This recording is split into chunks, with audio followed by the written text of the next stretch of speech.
আগেও বুবলিকে সরি বলে দিয়েছে, আবারও আপনাদের সবার সামনে সরি বলে দিচ্ছে যে এটা আসলে অভিমান থেকে বলা, জিদ্দে বলা, বাট এটা আসলে মিথ্যে কথা। কারণ আমি কখনোই সাকিবকে যে বাধা দিইনি, এটা আপনারা সবাই বুঝতেছেন, কারণ প্রত্যেকটা কাজে সে তার মতো করে যাচ্ছে। বাধাটা দিলাম কোথায়? বরঞ্চ সে আমাকে বাধা দিয়েছে, সেটা আপনারা বুঝতে পারছেন না। সাকিবকে আমি কিছুই বলতে চাই না। সাকিব যথেষ্ট পরিমাণ ভালো বোঝে এবং সে যে বেটা সেটাই কাজ করেছে। তবে আমি সাকিবকে থ্যাঙ্কস জানাতে চাই যে যেভাবে আমি রাগের বশে করি, জিদের বশে যেটাই করি, সে আমাদের সম্পর্কটাকে যে সুন্দর করে রিসিভ করেছে বা প্রেজেন্ট করেছে, এতে আমি হ্যাপি। আমি কখনোই বিয়ের পরেও বা বিয়ের আগেও আমি চাই না যে আমার দায়িত্ব কেউ নেই। ইভেন আমি যেদিন থেকে আমার প্রফেশনে চলে আসছি, সেদিন থেকে আমি আমার নিজ দায়িত্বে চলি। আমার বাবা মার দায়িত্ব আমি ছিলাম না।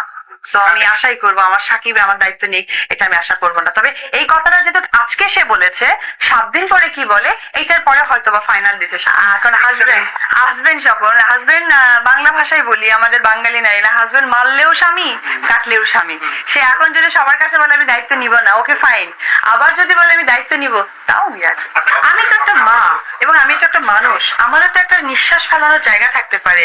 সেই দৃষ্টিকোণ থেকে কেন সবাই দেখে না? কারণ আমি তো হয়ে যাচ্ছিলাম, কি বলে, একদম হয়ে যাচ্ছিলাম যে আমি আপনার সাথে কথা বলতে গেলে আমার বাবু চিল্লাইলে আমি দৌড়ে চলে আসতেছি। আমার কাছে খুব ইম্পর্টেন্স কথা বলতে হচ্ছে, আমি দৌড়ে 1 ঘন্টা এখানে আসি। ও চিল্লাচ্ছে, ওই মুহূর্তে আমার ওকে দরকার, আমি জাস্ট আসলে নিতে পারছিলাম। আমার কাছে খুব ভারী মনে হচ্ছিল। আজকে থেকে আর খাবো না, 3 দিন পর থেকে ভাতটা খাই কিনা, দ্যাট ইজ দ্য পয়েন্ট। এটা আসলে আমি খুব বেশি ইম্পর্টেন্স দিচ্ছি না, যেটা আপনারা দিচ্ছেন। সবকিছু লুকিয়ে লুকিয়ে গোছানো হচ্ছে। তো এখন ডেটটা ফিক্সড করবো। আসলে বিয়ের ডেটটা আমাদের ফিক্স করা নেই, ফিক্স করা হয়েছে তার বাসা থেকে তার বাবা মা কবে ফ্রি হবে এবং আমার পক্ষ থেকে লোকজন কিভাবে তৈরি হবে, ঠিক সবকিছু মিলিয়ে এমন একটা দিনক্ষণ দাঁড়ালো। আমার বোনও 3 দিন আগে এসেছে, ও তো সবকিছুই জানতেন, ফোনে আমরা জানিয়ে দিয়েছি, মানে আমি জানিয়েছি। আর হচ্ছে আমার মনে আছে যে সে আমার জন্য যে লেহেঙ্গাটা নিয়েছিল প্রায় 2 লাখ প্লাস ওইরকম দাম হবে। তো ওইটা লেহেঙ্গা সে খাটের নিচে রেখে দিয়েছে। আর আমার জন্য একটা সুন্দর একটা সেট নিয়েছে, সেটাও খাটের নিচে রেখে দিয়েছে। এইটা সে ওয়েট করছিল তার মা কবে যাবে। তো তার মা এবং তার বাবা, তার একটা ফুফাতো ভাইয়ের মেয়ের বার্থডে ছিল, সেখানে অ্যাটেন্ড করতে গিয়েছে। আমি তখন মিরপুরে থাকতাম। আর ওই যে শাহালি মাজার, যেখানে আমি বলেছি কয়েক জায়গায়, সেইখানে আসলে আমরা দুজনের ডিসিশন নিই আমরা বিয়ে করছি এবং আমরা দুজনের প্রতিজ্ঞাবদ্ধ এবং ভালো থাকবো, হ্যাপি থাকবো, সুন্দর জীবনযাপন কাটাবো।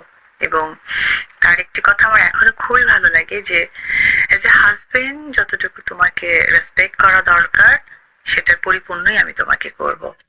ঠিক ওইভাবেই আমার বোন ছিলেন আমার হয়ে, এবং পাশাপাশি আমাদের মিডিলম্যান যে উকিল বাবা থাকে, উনি মামুনুজ্জামান মামুন ভাই, উনি ছিলেন।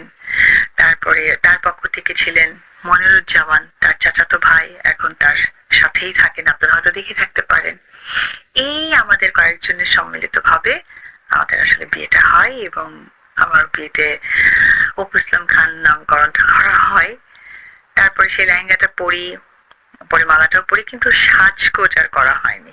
সাজগোজ না করে একদম রান্নাঘর থেকে হলুদ লাগাতে হয়, যেটা কাজী বললেন, সেই হলুদ লাগিয়ে, তবে আসলে হলুদের কালারটা না হলুদ ছিল, কিন্তু ওর মধ্যে যে হালকা একটু মরিচের গুঁড়া ছিল আমরা বুঝতে পারিনি। গালে দেওয়ার পর তো খুব জ্বলেছে, হাতে জীবনটাও হালকা পাতলা একটু জ্বলেই গেল। তো ওই জায়গা থেকে আমাদের বিয়েটা হয়। আমরা বিয়ে শেষ, তারপরে যথারীতি আমি আমার বাসায় চলে আসি। আর বাসরের ব্যাপারটা যেটা হয়েছিল সেটা নিয়ে আমাদের একটা বড় প্ল্যানিং ছিল। সেটা হচ্ছে গিয়ে আমরা সকলেই হয়তো জানেন যে যমুনা সেতু একটা জায়গা আছে আমাদের উত্তরবঙ্গে যেতে পারে। তো যেহেতু আমার বোন, আমার বোনের হাজবেন্ড ছিল, তো মাকে একদিন আমার বোনের হাজবেন্ড বললো যে মা, যমুনা সেতু নাকি একটা ভালো রিসর্ট করেছে, এই রিসর্টে একটু অপুকে নিয়ে আর আমার বোনকে নিয়ে আমরা একটু ঘুরে আসি। মাও যাওয়ার জন্য ভীষণ রাজি, না আমিও তাহলে যাবো, ঘুরে আসি। তো দাদা বললো যে, আমি আমার বোনের হাজবেন্ডকে দাদাই ডাকি, দাদা বললো যে মা থাক, ও ছোট মানুষ যেতে চাচ্ছে, আমরা ঘুরে আসি। কিন্তু এখানে তো আমাদের কাহিনী আছে। কাহিনীটা হচ্ছে সেখানে তো খান সাহেব যাবে, তো এখানে তো মাকে নিলে তো আমরা কট, তো এই কট তো করা যাবে না।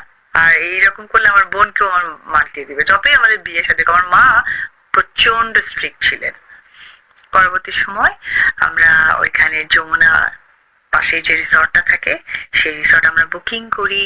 সেই বুকিং করার পর আমরা সেখানে যাই, আমরা ওখানে 1 নাইট স্টে করি। এখানে আসার পর আমার মনে হয়েছে তার 4-5 দিন পর দাদা চলে যাবে, তখন খান সাহেব আবার রেডিসনে একটা সুন্দর একটা পার্টির ব্যবস্থা করে। সেখানে আমি ছিলাম, সে ছিল, আমার বোন ছিল, আমার বোনের হাজবেন্ড ছিল।